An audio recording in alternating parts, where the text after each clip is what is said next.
प्रहलाद गोपियों ने इस प्रकाश का अनुसरण किया था जो आज हमारे लिए अनुकरणीय है। अब प्रकाश में ही गति होती है। भाव गाव गति तो बहुत कर रहे हैं। एक कोल्हू का बैल किसी के घर के सामने सुबह चलता है और शाम को वहीं खड़ा हो जाता है। सुबह से शाम तक चलने वाला बैल कहीं पहुंचता नहीं है, वहीं खड़ा हो जाता है। पर कैसी गति! महाजनो ये यद यद आचरति श्रेष्ठ तत् एक तरुण ज्ञान। वो गति परमात्मा की तरफ गति, परमार्थ की तरफ गति। भागा। और जब आपकी गति होगी तो प्रणवानंद जी कह रहे थे कि आपको गति पैरों से नहीं करनी है, शरीर से नहीं करनी है, आपको गति मन से करनी है। और आज तक जितने भक्त हुए उन्होंने पैर से गति नहीं की है, मन से, बुद्धि से गति की, विवेक से गति की। और उनकी इस गति के बाद में उन्होंने तो व्यवहारिक गति की। इसके लिए पैसा नहीं चाहिए। सकल भुवन मध्य निर्धनास्ते पितन्य निवसति हृदयेषां श्री हरे भक्ति रे हरिरपि निजलोकं सर्वथा तो विहाय भविष्यति हृदयेषां भक्ति सूक्तोपलब्धा। पैसा नहीं चाहिए। इनको क्या मानते हैं आप? गुरु मानते हो ना? समझे? तो जो वास्तविक धन है वो इनके पास है। तिजोरी भी बताई गई, वास्तविक धन उसमें रखा। क्या पायो राम रत्न धन पायो। कहाँ पाया?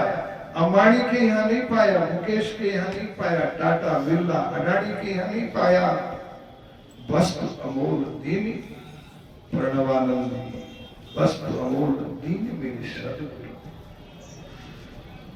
तो इस तरफ को गति करनी है तो ता शब्द का अर्थ होता है आपको केवल जो है निश्चय करना है। मर्त्यो यदा त्यक्त समस्त कर्मा निवेदितात्मा विचिकित्सितो में तदामृतत्व प्रतिपाद्यमानं मयात्म भूयाय च कल्पते। आपको केवल निश्चय करना है। गति तो वो करेंगे, गरुड़ पे आएंगे, उड़ के आएंगे, नरसिंह बन के आएंगे, जो उनको अच्छा लगेगा वो बन के आएंगे। आपको तारने के लिए आएंगे। और जल्दी उदास नहीं होना चाहिए। हमारे पूज्य बाप कहा करते थे कि इंद्र के द्वारा भेजी हुई जो गोपियां कामदेव के साथ 50,000 गई थी, उन्होंने नर नारायण के आश्रम में रहने की अभिलाषा की थी। नर नारायण का आपस में संवाद हो गया, इनको रखना कि नहीं रखना, रखा मारा। जब इतने वैभव को और सौंदर्य को और साम्राज्य को छोड़ करके ये हमारे सामने बैठ गई फगड़ों के सामने, तो इनको तो संभालना है आपको। बोले कैसे संभाल? तो बोले वो सूक्ष्म शरीर दे।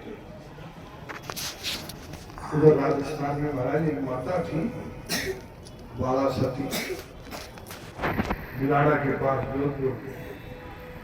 40 वर्ष तक उसने कोई हाथ नहीं किया। बड़े बड़े वैज्ञानिक आए, सबने देखा कि ये खाती क्या है, तो 5 दिन तक सब मशीनें लगी रही, कुछ खाती नहीं। इस सूक्ष्म जो शरीर है ये खाता तो है, पर जो वायु में वाइब्रेशन में जो काजू किशमिश बादाम संतरा इनका जो वो विटामिन टैबलेट है उसको खाता। तो तब से लेकर के वो गोपियां द्वापर युग तक सूक्ष्म शरीर के आश्रय रही थी। इसलिए जल्दी उदास नहीं होना चाहिए, भागवत का आश्रय लेना चाहिए। और मुझे खुशी है, प्रसन्नता है कि पूज्यपाद भागवत कथा सुनाते थे। हमारे प्रणवानंद जी परंपरा का अनुसरण कर रहे हैं। भगवान इनको दीर्घायुष्य प्रदान करें और अभिवृद्धि विद्या। और जो मैंने अनुभव किया है, क्या अनुभव किया मैंने कि जब मेरे को जरूरत पड़ती है तो करपात्री जी भी इस शरीर से सहयोग करते हैं। कालूराम शास्त्री, शास्त्रार्थ महारथी, माधवाचार्य, अन्य अन्य गुरुजन इस शरीर को आश्रय बनाते हैं। इसलिए मैं कामना करता हूँ कि हमारे पूज्यपाद अखंडानंद जी महाराज भी प्रणवानंद जी के शरीर को आश्रय बना करके अपना प्रसाद आपको स्वस्ति प्रजाभ्यं परिपालयन्तां न्यायेन मार्गेण महिषाः गो ब्राह्मणेभ्यो शुभमस्तु नित्यं लोकाः समस्ताः सुखिनो भवन्तु।